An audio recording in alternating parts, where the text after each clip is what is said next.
سکینے کی۔ بسم اللہ الرحمن الرحیم۔ رب اشرح لی صدری ویسر لی امری واحلل عقدۃ من لسانی یفقہوا قولی۔ نحمدہ ونصلی ونسلم علی رسولہ الکریم، اما بعد فاعوذ باللہ من الشیطان الرجیم،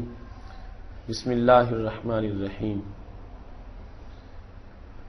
معزز ناظرین، رب ذوالجلال کے فضل اور توفیق سے ماہ رمضان المبارک کے پہلے عشرہ کے عروج میں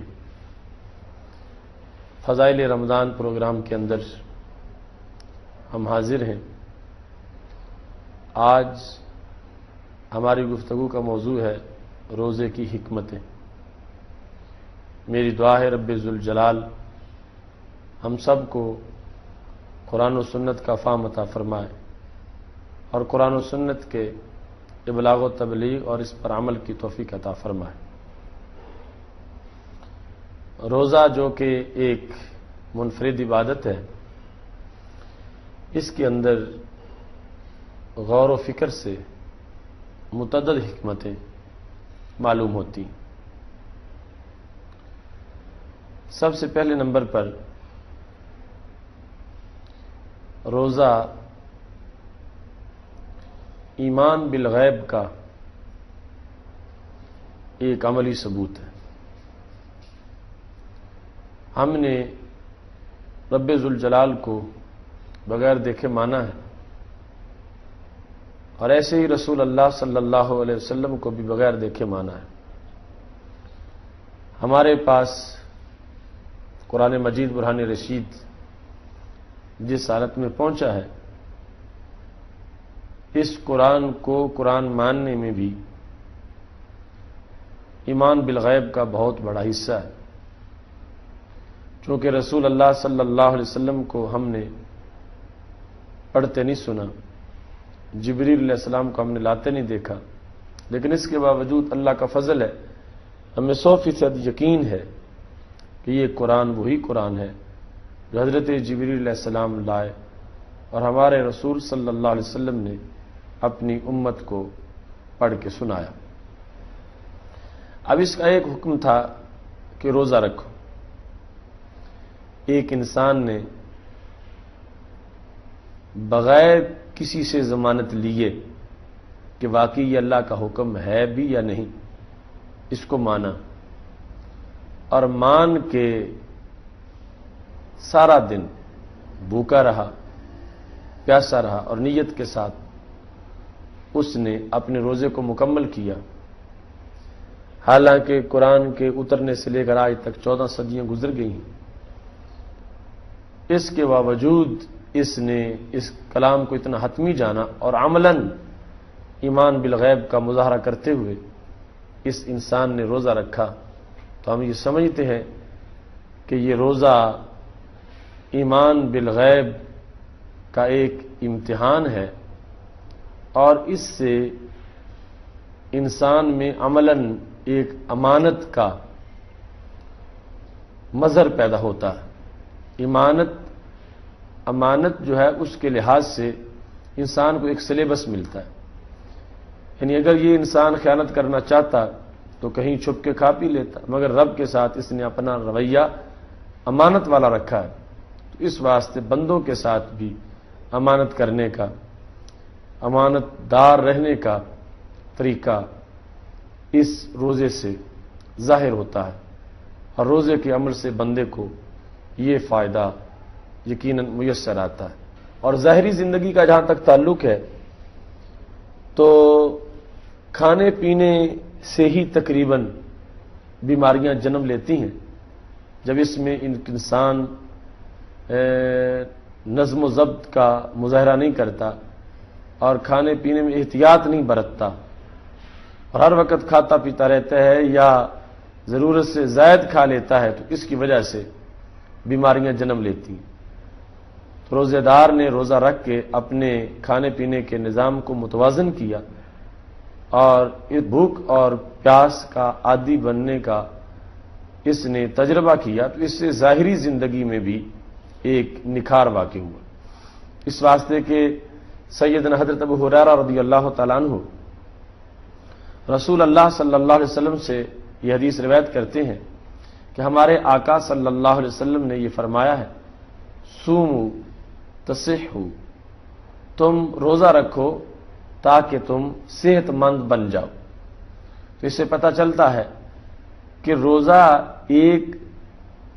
حفظان صحت کا بھی ذریعہ ہے اور ظاہری تندرستی کا بھی ایک سبب ہے، اور باقاعدہ یہ حدیث حسن میں اس کا تذکرہ موجود ہے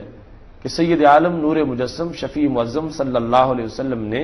فرمایا روزہ اس لیے بھی رکھو کہ روزہ رکھنے کی وجہ سے تمہارا بدن صحیح ہو جائے گا۔ ہاں یہ ہے کہ یہ اس کی ثانوی حیثیت ہوگی،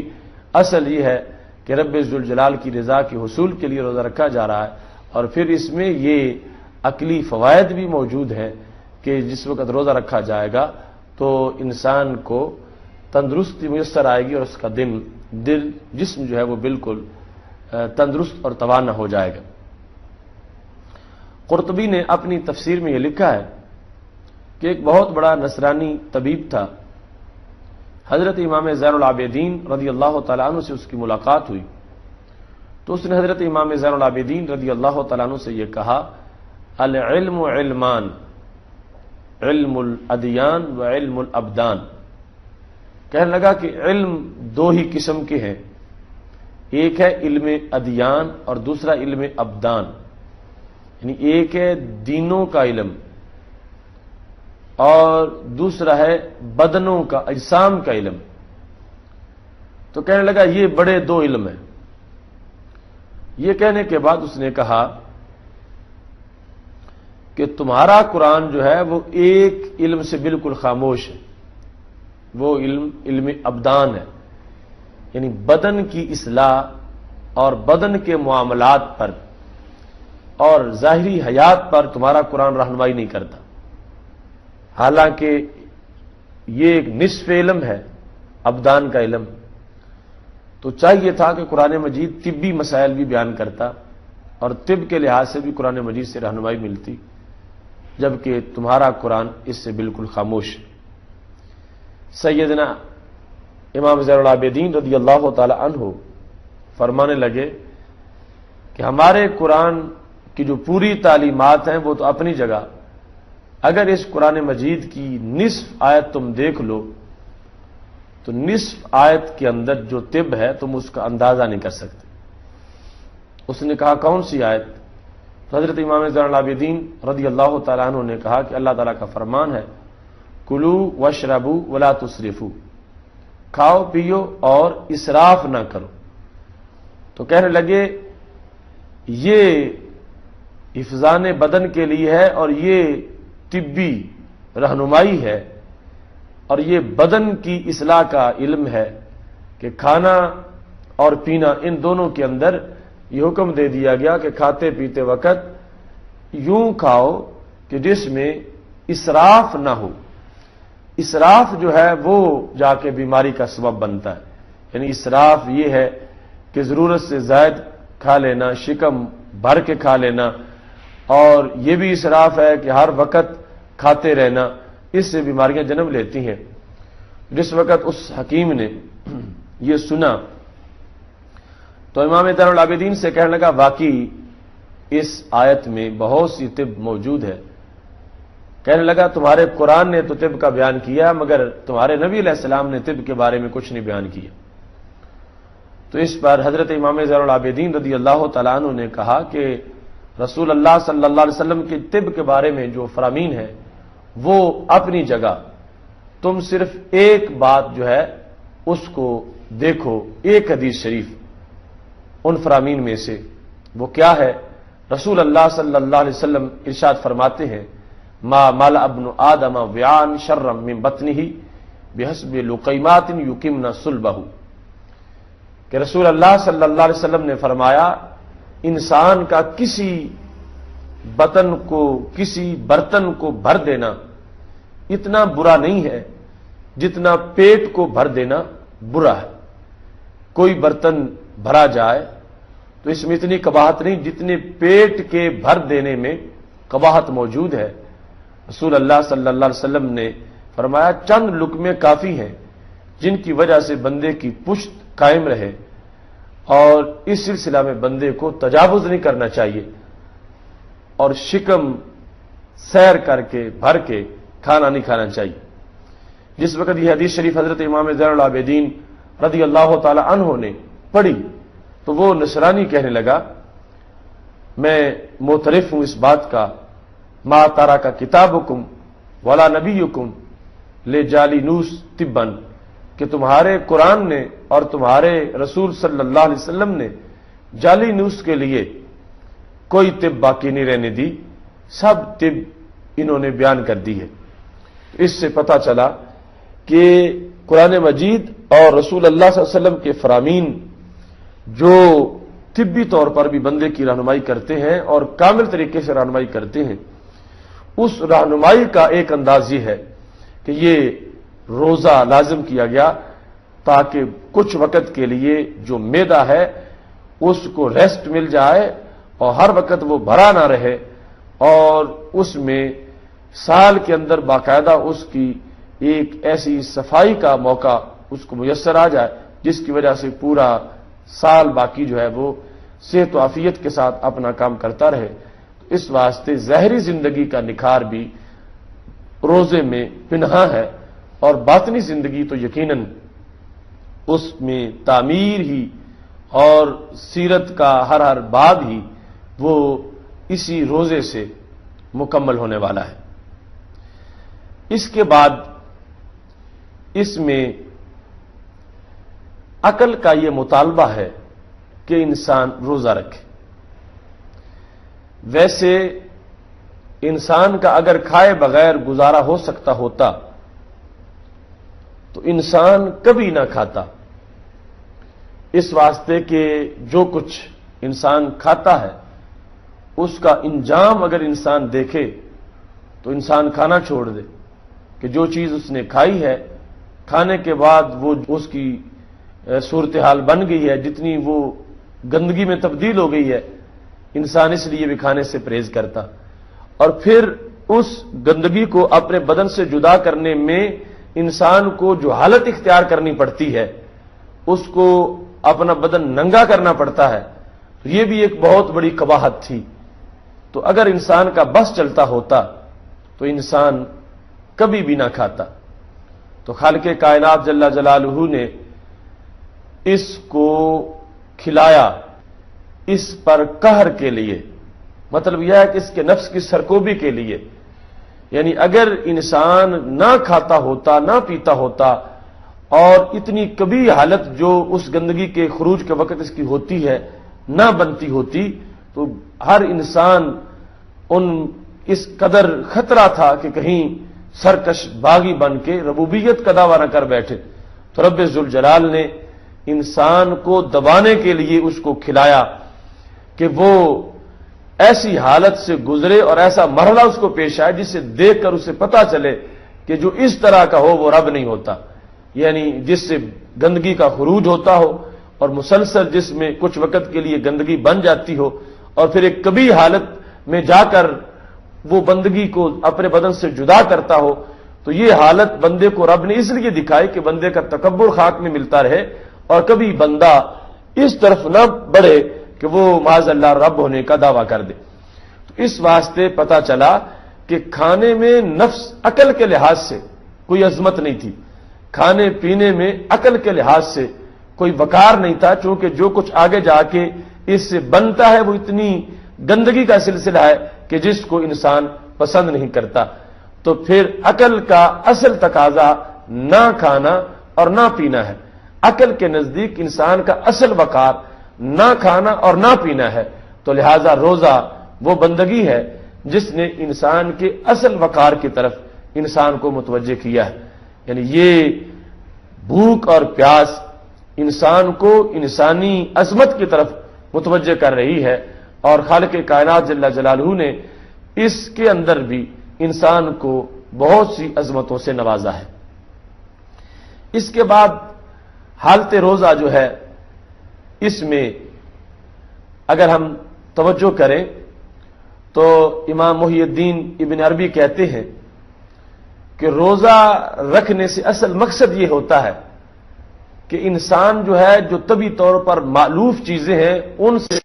بچ جائے، چونکہ کھانا پینا یہ انسان کی ایک مألوف چیز ہے، عادی چیز ہے، اس سے اس کو روک دیا گیا۔ تو مقصد کیا تھا؟ اسے ٹریننگ کرائی جائے کہ جو طبیعت کی مألوفات ہے اور مانوس چیزیں ہیں ان سے انسان اپنے آپ کو دور رکھے۔ اور جس وقت ایک انسان اپنے آپ کو مألوف چیزوں سے بھی دور کرتا ہے تو وہ بشریت کی گندگی سے بچ جاتا ہے، بشریت کے رجز سے وہ خالص ہو جاتا ہے اور وہ رب ذوالجلال کے دربار میں اللہ کا مقرب بندہ بن جاتا ہے۔ ایسی روزے کی حکمتوں میں سے ایک حکمت یہ بھی ہے کہ اس سے فقراء کی حالت کا ادراک ہوتا ہے۔ انسان کتنا ہی فقراء کا خیر خواہ ہو، جب تک خود بھوکا نہ رہا ہو اسے بھوک کا ادراک پوری طرح نہیں ہوتا۔ تو خالق کائنات جل جلالہ نے مسلمانوں کو، جن میں بڑے بڑے مالدار لوگ ہیں، ان کو روزے کا حکم دے کر حقیقی طور پر ان کو بھوک کا ادراک دلوایا، ادراک کرایا، تاکہ ان کو پتہ چلے کہ جو لوگ بھوکے ہیں ان پہ کیا بیتتی ہے، ان کا حشر کیا ہوتا ہے اور ان کے دن کیسے گزر رہے ہیں۔ اس مالدار اور لینڈ لارڈ کو اس بات کا ادراک ہو جائے، اس حکمت کے پیش نظر بھی رب ذوالجلال نے اس امت پر روزے کو فرض کیا ہے۔ ایسے ہی روزہ جو ہے اس میں ایک اظہار یکجہتی بھی ہے کہ دور تک لوگ جو اتنے انعام اور مال و دولت کے وجہ سے تعیش جن کے ہاں نہیں ہے، اچھی زندگی نہیں گزار رہے، تو خالق کائنات جل جلالہ اس نے ان بندوں کو جن کے پاس بہت کچھ ہے ان لوگوں کے ساتھ ہمدردی کے لیے یہ وقت دیا کہ تم عملاً اس میں شریک ہو جاؤ۔ اس لیے حضرت بشر حافی رحمۃ اللہ علیہ خود کانپ رہے تھے اور کہہ رہے تھے کہ میں اس لیے کپڑا نہیں لیتا کہ سب کو پہنانے کے لیے میرے پاس کپڑے موجود نہیں ہیں۔ روزے کی حکمت ڈسپلن کی عملی پابندی بھی ہے، اس واسطے کہ وقت معین پر روزہ بند ہو جاتا ہے، وقت معین پر روزہ کھل جاتا ہے، تو انسان کو یہ باور کرایا گیا کہ تجھے شتر بے مہار پیدا نہیں کیا گیا کہ جدھر چاہو چلتے پھرو، جو چاہو کھاتے پھرو، جس وقت چاہو کھاتے پھرو۔ خالق کائنات جل جلالہ کے حکم پر جب ایک معین وقت پر سارا کھانا پکا ہوا موجود ہو مگر روزہ رکھنے کا ٹائم ختم ہو جائے تو ایک بندہ جس وقت کھانے سے ہاتھ پیچھے ہٹا لیتا ہے تو پتہ چلا کہ اس نے اسلام میں جو نظم و ضبط ہے اور ڈسپلن ہے اس کی پوری پابندی کی۔ ایسے ہی روزہ کھولنے کا وقت تھا تو ساری چیزیں سامنے تھی مگر 1-2 منٹ باقی رہ گئے تھے، تو یہ اپنے آپ کو اس نے پوری طرح روک کے رکھا ہوا تھا تاکہ اس کا روزہ محفوظ رہے۔ تو روزہ ایسی چیز ہے جو عملاً اس امت کو ڈسپلن سکھانے والا ہے۔ ایسے ہی روزہ محاسن اخلاق کا ایک گلشن ہے، چونکہ بہت سی جائز چیزیں جو رمضان سے پہلے جائز تھیں اب آ کے روزے کی وجہ سے ناجائز ہو گئیں، تو پتہ چلا جو خصلتیں ہمیشہ مکروہ ہیں اور اسلام میں ناپسندیدہ ہیں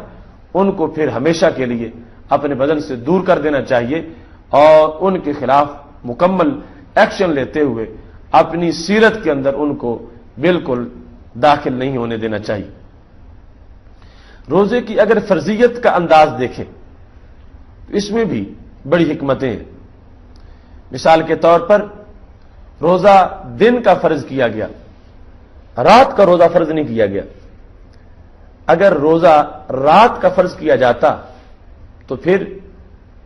حکمت پوری نہ ہوتی، مقصد پورا نہ ہوتا، اس واسطے کہ رات جو ہے وہ عادتاً کھانے پینے کے لیے نہیں، رات نیند کے لیے، تو اس میں اگر بندہ کھانے پینے سے اجتناب کرے تو یہ کوئی بڑا کام نہیں ہے، اس نے رات سو کے گزار دینی۔ اگر نہیں کھاتا نہیں پیتا تو اس کا اس سلسلہ میں کوئی کردار نہیں ہوگا۔ دن جو ہے وہ کام کرنے کا وقت ہے اور کام کرنے کے وقت میں کھانے کی بھی ضرورت ہوتی ہے اور بندے کو بھوک بھی لگتی ہے، اس واسطے روزہ جو ہے وہ دن کے وقت فرض کیا گیا تاکہ یہ بطور عبادت ہو، بطور عادت نہ ہو۔ ایک ہے نہ کھانا بطور عادت، ایک ہے نہ کھانا بطور عبادت۔ تو رات کے وقت نہ کھانا یہ بطور عادت ہے، اور دن کے وقت نہ کھانا نیت کے ساتھ یہ بطور عبادت ہے۔ یعنی جب قرآن نازل ہوا تھا، اگرچہ آج لوگوں کی رسوم بدل گئی اور عادات بدلتی جا رہی ہیں، وہ ساری رات جاگتے رہتے ہیں، دن کو سوئے رہتے ہیں۔ بہرحال ہم ان حکمتوں کے پیش نظر کہ جب قرآن نازل ہوا اور جو اس وقت کی عادات موجود تھیں، اور وہی ایک حقیقی معیار ہے دن رات کی مصروفیت کے لحاظ سے، اور اسی کو اڈاپٹ کرنا چاہیے، یہ ہم بیان کر رہے ہیں کہ رات کو نہ کھانا یہ عادی ہے، اور دن کو اگر کوئی نہیں کھاتا نیت کے ساتھ تو یہ عبادت ہوگی۔ اس واسطے رب ذوالجلال نے رات کے وقت کا روزہ فرض نہیں کیا، دن کے وقت کا روزہ خالق کائنات جل جلالہ نے فرض کیا ہے۔ پھر اس میں خالق کائنات جل جلالہ نے فرضیت میں شفقت بھی بڑی رکھی ہے کہ اگر کوئی بندہ بیمار ہے اس کے لیے چھٹی ہے، رخصت دے دی گئی کہ بعد میں قضا کرے۔ ایسے ہی کوئی بندہ سفر پہ جا رہا ہے، اس کے لیے بھی رخصت دے دی گئی کہ وہ بعد میں قضا کر لے۔ اور پھر اس میں یہ بھی کتنی شفقت ہے کہ ایک بندے نے مثال کے طور پر گرمی کے موسم کا روزہ اس سے رہ گیا تھا، وہ بیمار تھا یا مسافر تھا، وہ روزہ نہیں رکھ سکا۔ اب اسلام نے یہ نہیں لازم کیا کہ جتنے گھنٹوں کا اب روزہ تمہارا رہا اتنے گھنٹوں کا ہی روزہ قضا کرو، بلکہ اس سے کم گھنٹوں کا دن، سردیوں کا دن جو ہے اس میں بھی وہ روزہ قضا کر سکتا۔ تو اس میں خالق کائنات جل جلالہ کی طرف سے انداز فرضیت کے اندر بھی خالق کائنات جل جلالہ نے ایک ایسی مہربانی رکھی ہے کہ جس مہربانی کی وجہ سے اللہ تعالی نے بندے کو احساس دلایا کہ اصل مقصد تمہارے ضمیر کی بیداری ہے، اور یوں گھنٹے جو ہیں وہ مقصود نہیں ہیں۔ جس طرح کے دن ہوں گے، جس طرح کی صورتحال ہوگی، ویسے ہی خالق کائنات جل جلالہ کا بندے پہ کرم ہے۔ تو اگر ایک لمبا دن اس نے بیماری کی وجہ سے روزہ نہیں رکھا تو بعد میں سردیوں میں چھوٹے دن کا بھی روزہ رکھے گا، تو اس سے روزے میں ادائیگی کے اندر کسی طرح کا کوئی حرج نہیں ہوگی۔ خالق کائنات نے انداز فرضیت میں کما کتب علی الذین من قبلکم کو بھی رکھا کہ جس میں ترغیب بھی مقصود تھی، تطیب بھی مقصود تھی، حوصلہ دینا بھی مقصد تھا کہ یہ کوئی مشکل کام نہیں ہے، اور اس میں یہ بھی تھا کہ تمہارے لیے ضروری ہے تم سے پہلے روزہ رکھ کے وہ لوگ اچھی سیرت بنا لیں اور تم پیچھے رہ جاؤ، تو یہ تمہاری سرداری کے خلاف ہے۔ جو کچھ متفرق طور پر پہلی امتوں میں ہے وہ سب کچھ تمہاری امت میں، تمہارے اندر اے میری امت وہ فضیلت ہونی چاہیے۔ اس واسطے رسول اللہ صلی اللہ علیہ وسلم نے یہ حکم تفصیل سے بیان کیا اور اللہ نے اس امت کو پہلی امتوں کا حوالہ دیا۔ پھر خالق کائنات جل جلالہ نے ایام معدودات یہ کہہ کے بہت ڈھارس بندائی مومن کی کہ کوئی یہ نہ سمجھے کہ پورا مہینہ ہے۔ اللہ تعالیٰ نے فرمایا چند دن ہے، یعنی اگرچہ ہے پورا مہینہ ہی، لیکن اس کو بیان کیسے کیا؟ فرمایا گنتی کے دن ہے۔ آپ دیکھتے ہو چاند طلوع ہوا، بس کتنا جلدی سے رمضان گزرتا جا رہا ہے، اور بہت جلد ہم سے انشاءاللہ یہ جدا ہو جائے گا۔ تو یہ کہا کہ یہ گنتی کے دن ہیں۔ معدودات کہنے سے مقصد رب ذوالجلال کا یہ تھا کہ وہ بندوں کو حوصلہ بخشے اور سہارا دے کہ یہ نہ سمجھو کہ روزے بڑے لمبے ہو گئے ہیں، یہ سمجھو کہ یہ ہیں ہی چند دن، گنتی کے چند دن مہمان آئے ہیں اور پورا سال کا انتظار تھا اور اب یہ پہنچے ہیں، اور اس کے بعد یہ مہمان جو ہے وہ ہم سے جدا ہو جائے گا۔ تو یہ خالق کائنات جل جلالہ کی حکمتیں ہیں روزے کی فرضیت کے اندر بھی کہ اللہ تعالیٰ نے بندہ مومن کو حوصلہ بھی دیا، ترغیب بھی دی، شوق بھی دلایا، اور کہا کہ چند دن ہیں، کام تھوڑا سا ہے، انعام اس پر رب ذوالجلال کی طرف سے بہت زیادہ ملنے والا ہے۔ یہ روزے کے وہ اسرار و رموز تھے اور حکمتیں تھیں کہ جو وقی اور گہرے مطالعہ سے انسان کے سامنے ضرور آتی ہیں، چونکہ اس میں مقصد ہی کہا گیا تھا لعلکم تتقون، تو انسان کو سوچ کے غور و خوض کے ساتھ اگر ہر جہت سے وہ روزے کا احاطہ کرے اور ہر جہت سے اس کے مقاصد کا نچوڑ نکالے، تو وہ یقیناً یہی ہوگا کہ مقصد یہ ہے کہ بندے کو یہ ادراک ہو جائے کہ وہ اللہ کا بندہ ہے، اور وہ اس احساس میں زندگی گزارے کہ اس نے رب کے کہنے پہ زندگی گزارنی، یعنی چند دن اس مہینے میں، اس مہینے کے جو چند دن ہے، ان دن میں جب وہ دن کو کھانا کھانے لگتا ہے یاد آ جاتا ہے میرا روزہ ہے، پانی پینے لگتا ہے تو یاد آ جاتا ہے میرا روزہ ہے۔ تو اس نے کیا احساس دلایا بندے کو کہ تم نے پوری زندگی رب کے حکم کے مطابق گزارنی ہے اور رب کی رضا کے مطابق تم نے اپنے آپ کو ڈالنا ہے، اور کبھی بھی رب سے غافل ہو کے اپنی زندگی بسر نہیں کرنی۔ یہ چند دنوں کی سالانہ ٹریننگ پوری زندگی کے لیے ایک سبق ہوتا ہے کہ جس میں بندے کو اس انداز میں زندگی گزارنے کا طریقہ بتایا جاتا ہے کہ وہ ہر حرکت سے پہلے یہ سوچے کہ رب ذوالجلال